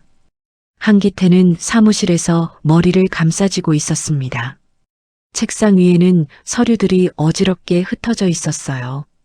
옆에서 영숙이 발을 동동 구르며 소리쳤습니다. 이게 말이 돼요? 청소부가 회장이라니. 우리를 속인 거잖아요. 사기 아니에요? 법적으로 따질 수 없는 거예요? 한기태가 한숨을 쉬며 대답했습니다. 여보, 속인 게 아니라 우리가 몰랐던 거야. 신분을 숨긴 건 죄가 아니잖아. 그리고 당신이 저 사람한테 너무 심하게 했잖아.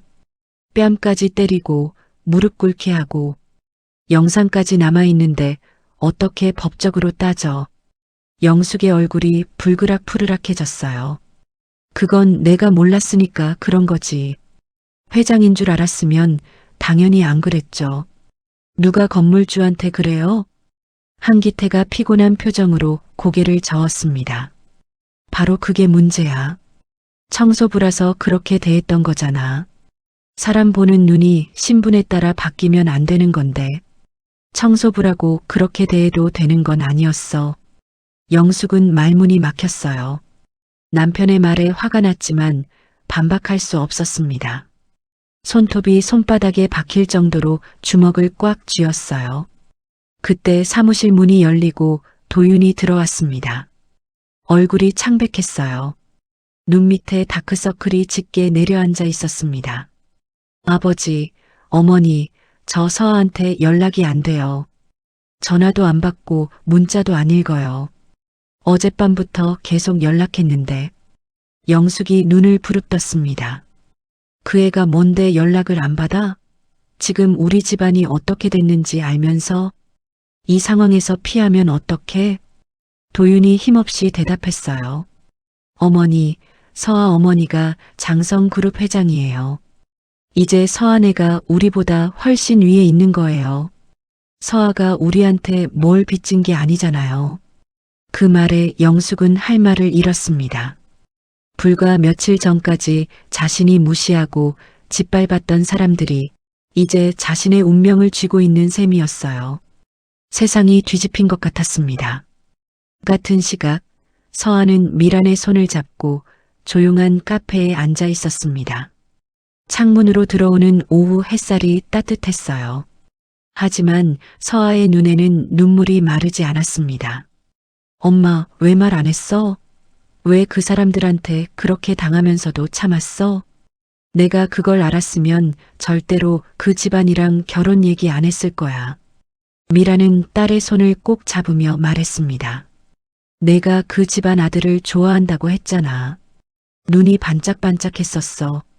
엄마가 나서면 내 결혼이 망가질까봐 참았어. 근데 그 사람들이 너한테까지 손대려 하더라. 직장에 민원 넣고 인사조사하게 하고. 그때 결심했어. 더 이상은 안 되겠다고. 서아는 고개를 숙였어요. 눈물이 뚝뚝 떨어져 테이블 위에 작은 얼룩을 만들었습니다. 미안해요, 엄마. 나 때문에 그렇게 힘들었는데. 나는 엄마가 창피하다고까지 생각했어. 청소부라서 부끄럽다고. 결혼 때문에 조용히 하라고까지 했잖아. 비 오는 날 우산도 안 씌워줬어. 미라는 딸의 등을 쓰다듬었어요. 따뜻한 손길이었습니다. 엄마는 안 원망해. 내가 좋은 데로 시집가서 행복하게 살면 그걸로 된 거야. 엄마가 평생 바랐던 건 그것뿐이야. 근데 그 행복이 엄마를 짓밟는 사람들 손에 달려있으면 안 되잖아. 그건 행복이 아니야. 서아가 고개를 들었습니다. 눈물로 얼룩진 얼굴이었지만 눈빛은 단호했어요.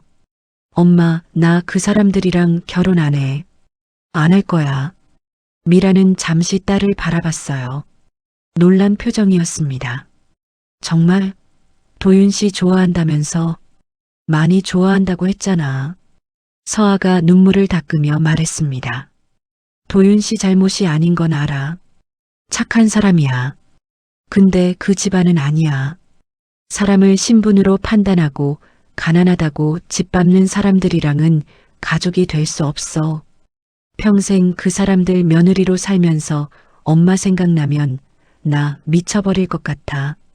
미라는 딸의 결심을 듣고 고개를 끄덕였어요. 서운함보다 안도가 더 컸습니다. 딸이 그 집안을 떠나는 게 차라리 다행이라고 생각했어요. 다음 날 한서 전략 기술에 또 다른 타격이 날아왔습니다. 거래처들이 하나둘 계약 연장을 거절하기 시작한 거예요. 10년 넘게 함께 일했던 곳들도 미안하다며 발을 뺐습니다. 소문이 퍼지면서 한서 전략 기술의 이미지가 바닥으로 떨어졌어요. 한기태가 머리를 쥐어뜯었습니다. 10년 넘게 거래하던 곳들이 다 등을 돌리네. 이게 다 그 영상 때문이야. 한 번 잘못했다고 이렇게까지 해야 하나. 주주총회에서 공개된 CCTV 영상이 온라인에도 퍼졌거든요. 영숙이 청소부를 무릎 꿇리고 뺨 때리는 장면이 여기저기 돌아다녔습니다. 유튜브에 올라오고 커뮤니티 사이트에 퍼졌어요. 댓글은 온통 비난 일색이었습니다. 갑질 기업, 불매운동 해야 한다. 저런 사람들이 무슨 기업을 운영해. 청소부 무시하다가 큰 코 다쳤네. 진짜 통쾌하다. 영숙은 휴대폰을 집어던졌습니다. 손이 부들부들 떨렸어요. 내가 뭘 그렇게 잘못했다고. 그 여자가 청소부였잖아. 청소부한테 그 정도 할 수도 있는 거 아냐? 왜 다들 나만 욕해? 한기태가 피곤한 표정으로 말했어요. 청소부도 사람이야. 직업으로 사람을 차별하면 안 되는 거였어. 우리가 잘못한 거야. 인정하자. 영숙은 반박하려다가 입을 다물었습니다. 지금 와서 변명해봤자 달라지는 건 없었어요. 며칠 뒤 도윤이 서아를 찾아왔습니다. 서아의 집 앞에서 1시간 넘게 기다렸어요. 밤 9시가 다 돼서야 서아가 집으로 돌아왔습니다. 서아야, 우리 얘기 좀 하자. 서아는 담담하게 대답했어요. 할 얘기 없어. 우리 어머니가 잘못한 건 맞아. 나도 그건 인정해. 근데 나까지 미워하지 마.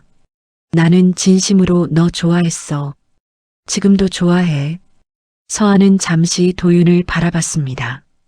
그의 눈에 진심이 담겨 있다는 걸 알 수 있었어요. 하지만 마음이 돌아서지 않았습니다. 도윤 씨 잘못이 아닌 건 알아.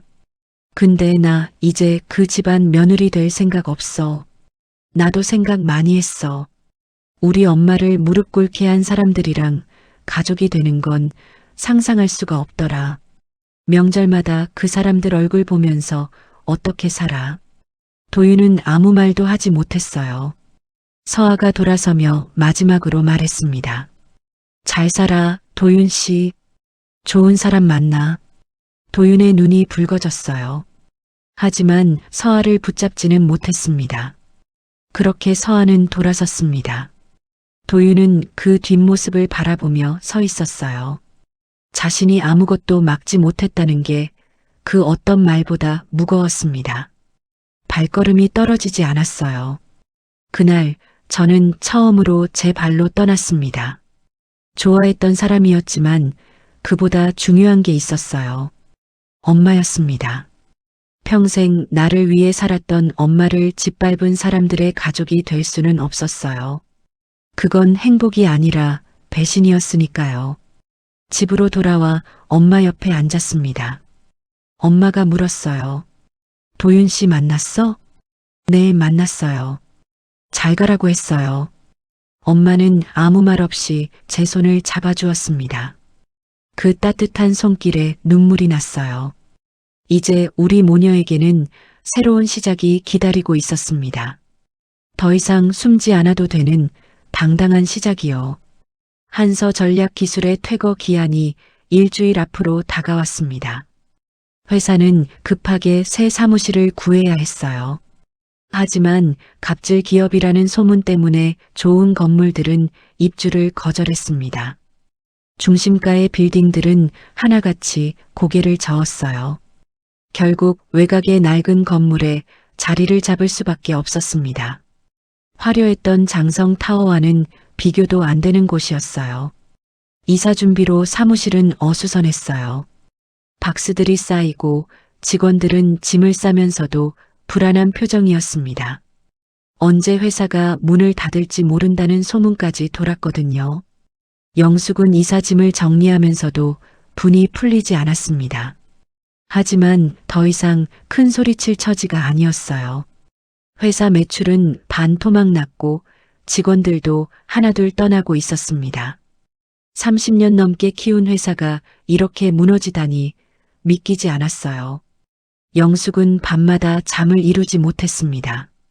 어느 날 저녁 영숙의 휴대폰에 낯선 번호로 전화가 왔습니다. 받아보니 뜻밖의 목소리였어요. 최영숙 씨, 저 장미란입니다. 영숙은 심장이 철렁 내려앉았습니다. 손에 들고 있던 휴대폰이 떨렸어요. 뭐라고 대답해야 할지 몰라 잠시 침묵했습니다. 미란이 말했어요.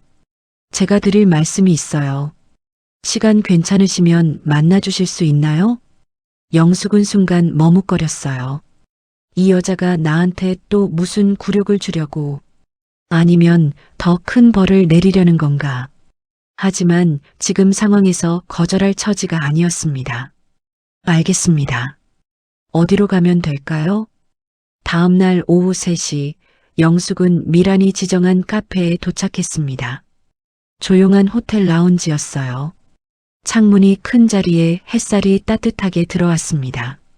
미란은 이미 와서 기다리고 있었어요. 전과 달리 편안한 옷차림이었지만 어딘가 품위가 느껴졌습니다. 영숙은 조심스럽게 맞은편에 앉았습니다.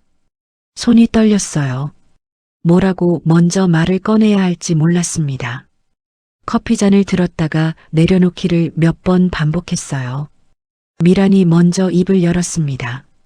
불편하시죠? 저도 불편해요.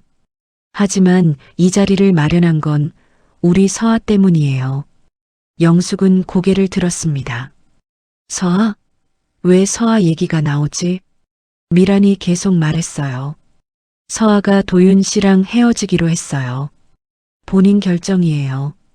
제가 시킨 게 아니고요. 도윤 씨 잘못이 아닌 건 서아도 알아요.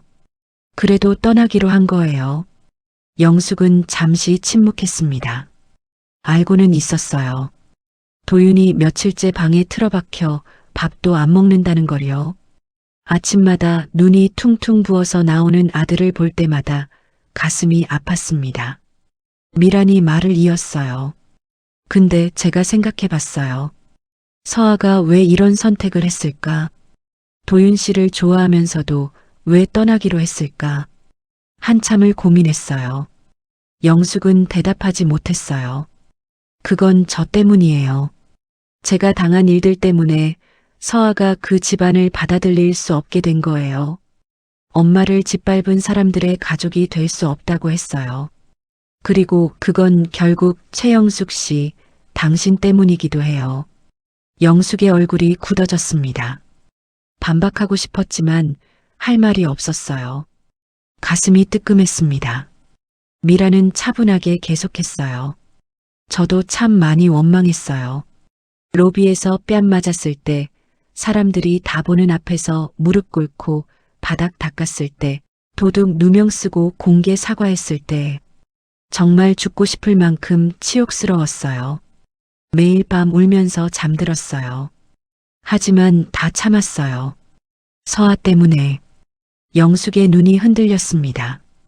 처음으로 미란의 마음을 들은 것 같았어요. 근데 이제 와서 생각해 보니까 그때 제가 신분을 밝혔으면 이런 일이 없었을 거예요.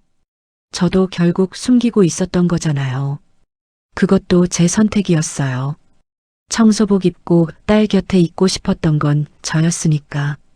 영숙은 놀란 표정으로 미란을 바라봤습니다. 이 여자가 왜 이런 말을 하는 거지? 미란이 말했어요. 그래서 오늘 만나자고 한 거예요. 저도 사과드리려고요. 네, 사과요? 영숙은 귀를 의심했어요. 자신이 잘못 들은 줄 알았습니다. 네, 숨겨서 죄송해요. 솔직히 말씀드렸으면 서로 이렇게 안 됐을 수도 있잖아요. 물론 당신이 저한테 한 일들은 잊을 수 없어요. 용서하기도 어려워요. 하지만 저도 완전한 피해자만은 아니었던 것 같아요. 영숙은 말문이 막혔습니다. 이 상황이 믿기지 않았어요. 자신이 그렇게 짓밟았던 사람이 지금 자신에게 사과를 하고 있었습니다. 머릿속이 복잡해졌어요. 잠시 침묵이 흘렀습니다. 영숙의 눈에 눈물이 고이기 시작했어요. 목소리가 떨렸습니다. 장 회장님, 아니, 장미란 씨. 미란이 고개를 끄덕였습니다. 저도 죄송해요. 정말, 저는 당신이 청소부라서 그렇게 대한 게 맞아요. 신분이 낮다고 생각해서 함부로 했어요. 그건 변명의 여지가 없어요. 영숙의 목소리가 점점 작아졌습니다.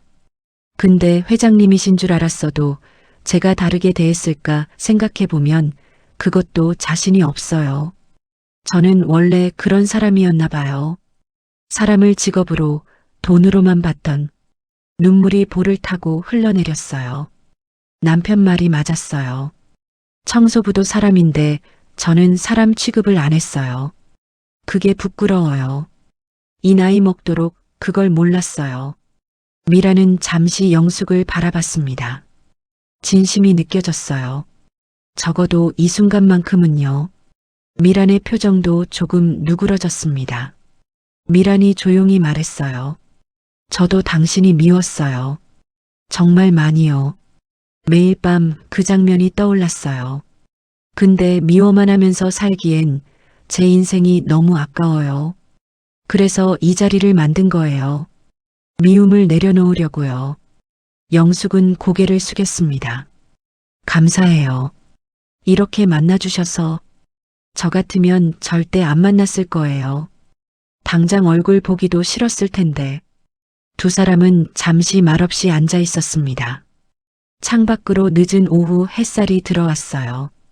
무거웠던 공기가 조금씩 풀리는 것 같았습니다. 커피가 식어갔지만 누구도 마시지 않았어요. 미란이 일어서며 말했습니다. 임대 계약 해지권은 그대로 유지할 거예요. 그건 회사 결정이니까요. 사적인 감정으로 바꿀 수는 없어요. 하지만 개인적으로는 오늘 이 대화로 마무리했으면 해요. 영숙도 일어섰습니다. 고개를 숙이며 말했어요. 알겠습니다. 그리고 정말 죄송했습니다. 미라는 고개를 끄덕이고 자리를 떠났습니다.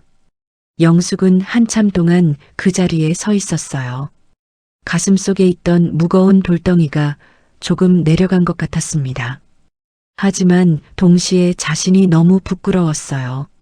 평생 남을 무시하며 살았다는 게 이제야 뼈저리게 느껴졌습니다. 그날 저녁 영숙은 집에 돌아와 남편에게 말했어요. 여보, 오늘 장미란 씨 만났어. 한기태가 놀란 표정으로 물었습니다. 뭐, 어떻게? 그분이 먼저 연락했어. 만나서 얘기하자고. 그래서 뭐라고 하셨대? 영숙은 잠시 침묵하다가 대답했어요. 사과하셨어. 숨겨서 미안하다고. 서로 솔직했으면 이렇게 안 됐을 거라고. 한기태는 할 말을 잃었습니다. 나도 사과했어. 진심으로. 내가 잘못했다고. 사람을 함부로 대한 거 죄송하다고. 영숙의 눈에 다시 눈물이 고였어요. 이제야 알겠어. 내가 얼마나 못된 사람이었는지. 평생 사람을 돈으로만 봤어. 그게 얼마나 추한 건지 이제야 깨달았어. 한기태는 아무 말 없이 아내의 손을 잡았습니다. 따뜻한 손길이었어요. 오랜만에 부부가 마주 앉아 진심을 나눈 것 같았습니다. 그날 두 사람은 서로 사과를 나눴습니다. 원수처럼 미워했던 사이가 완전히 풀린 건 아니었어요. 상처가 하루아침에 낫지는 않으니까요. 하지만 적어도 미움을 내려놓기 위한 첫걸음이었습니다.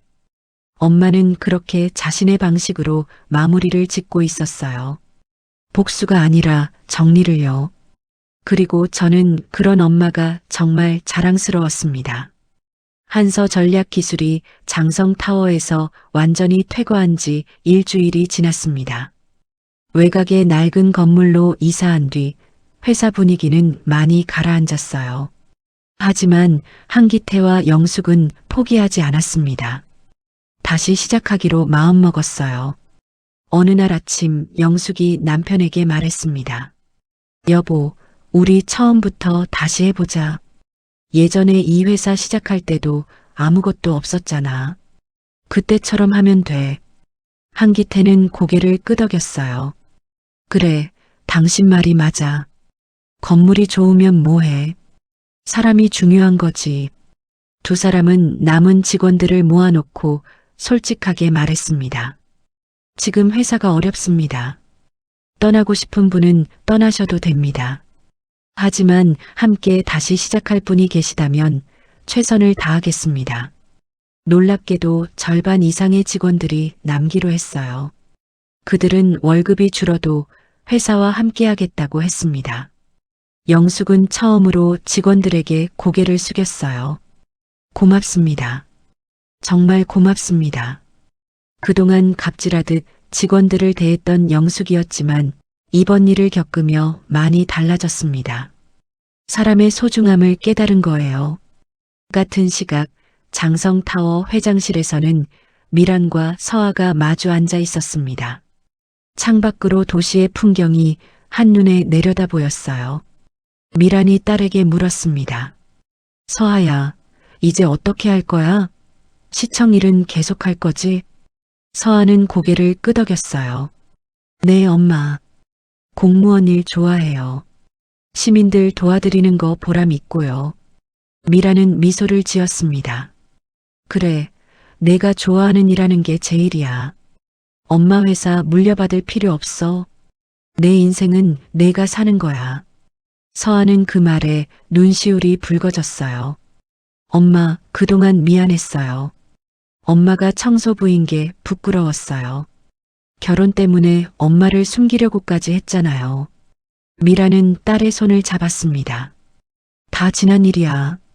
엄마도 숨긴 게 있으니까 할 말 없어. 이제부터 서로 솔직하게 살자. 서아는 고개를 끄덕였어요. 네, 엄마. 앞으로는 절대 그러지 않을게요. 엄마가 뭘 하든 어디서 일하든 부끄럽지 않을 거예요. 모녀는 오랜만에 따뜻하게 안았습니다. 그동안 말하지 못했던 것들이 눈물과 함께 흘러내렸어요. 며칠 뒤 미라는 장성타워 청소팀 휴게실을 찾았습니다. 박순자를 비롯한 청소팀 직원들이 깜짝 놀라 일어섰어요. 회장님, 여긴 어떻게 오셨어요? 미라는 손을 저으며 말했습니다. 앉으세요. 제가 인사드리러 왔어요. 박순자가 어리둥절한 표정을 지었어요. 무슨 인사요? 미라는 진심을 담아 말했습니다. 그동안 고마웠어요. 제가 어려울 때 편들어 주시고 녹음까지 해주셨잖아요. 그 덕분에 제가 억울함을 풀 수 있었어요. 박순자의 눈에 눈물이 고였습니다. 언니, 아니 회장님. 저는 당연한 일한 건데요. 언니가 그런 사람 아니라는 거 저는 처음부터 알았어요. 미라는 웃으며 말했어요. 그냥 언니라고 불러요. 저는 여전히 그 언니예요. 청소팀 직원들은 모두 웃음을 터뜨렸습니다. 오랜만에 따뜻한 웃음이었어요. 미라는 청소팀 처우 개선을 약속했습니다. 급여 인상, 휴게 공간 확대, 정규직 전환 검토까지요. 평생 청소 일을 하며 느꼈던 서러움을 다른 사람들은 겪지 않도록 하고 싶었어요. 그날 저녁 서아는 반지하 집을 정리하고 있었습니다. 엄마와 함께 새 집으로 이사하기로 한 거예요. 짐을 싸다가 옛날 사진 한 장을 발견했어요. 어린 서아를 안고 웃고 있는 엄마의 모습이었습니다. 그때도 엄마는 같은 미소를 짓고 있었어요. 서아는 그 사진을 가슴에 안았습니다. 그리고 중얼거렸어요. 엄마, 이제는 내가 엄마 지켜드릴게. 창밖으로 저녁 노을이 붉게 물들고 있었습니다. 오래된 집이었지만 따뜻했어요. 새로운 시작이 기다리고 있었습니다. 그렇게 우리 모녀의 새로운 삶이 시작됐습니다. 엄마는 더 이상 숨지 않았고 저는 더 이상 부끄러워하지 않았어요. 가난이 창피한 게 아니라 사람을 무시하는 게 창피한 거라는 걸 그제야 알았습니다. 그리고 이제 마지막 이야기가 남았어요. 1년이 지났습니다. 장성그룹은 미란의 복귀 이후 안정을 되찾았어요. 장성타워는 여전히 도심 한복판에 우뚝 서 있었습니다. 하지만 달라진 것이 있었어요. 건물 로비 한쪽에 작은 카페가 생겼습니다. 그 카페 이름은 미란이었어요. 미란이 직접 이름을 지었습니다. 청소팀 직원들이 쉴 수 있는 공간으로 만들었어요. 누구나 편하게 커피 한 잔 마시며 쉬어갈 수 있는 곳이었습니다. 청소복을 입은 사람도 정장을 입은 사람도 똑같이 환영받는 공간이었어요. 입구에는 이런 문구가 적혀 있었습니다. 모든 일하는 사람은 소중합니다. 어느 날 오후 3시쯤 서아가 카페에 들렀습니다. 엄마가 카운터 뒤에서 커피를 내리고 있었어요. 회장님이 직접 커피를 만든다며 직원들이 웃었습니다. 엄마, 또 여기서 일해요? 회장님이 직접 커피 내리시면 어떡해요? 미라는 웃으며 대답했어요. 손님 오면 내가 직접 내려주는 게 좋잖아. 옛날 생각도 나고 일하는 게 좋아. 서아는 고개를 저으며 웃었습니다.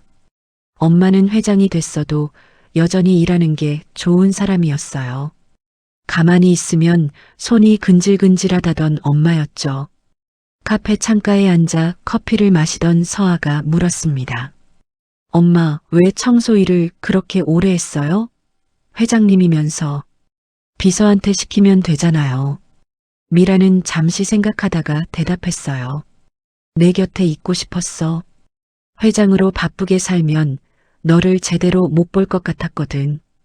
회의하고 출장 다니고 그러다 보면 1년에 몇 번이나 보겠어. 그래서 청소 일하면서 내 가까이에 있었어. 새벽에 출근하고 저녁에 집에 와서 밥 해주고. 그게 엄마가 할 수 있는 최선이었어. 서아의 눈에 눈물이 고였습니다. 엄마, 그거 알아요? 엄마가 새벽에 나가는 소리 저 다 들었어요. 몰래 울기도 했어요. 힘들었을 텐데 한 번도 내색 안 했잖아요. 미라는 딸의 손을 꼭 잡았어요. 힘들지 않았어. 내가 잘 자라는 거 보는 게 제일 좋았으니까.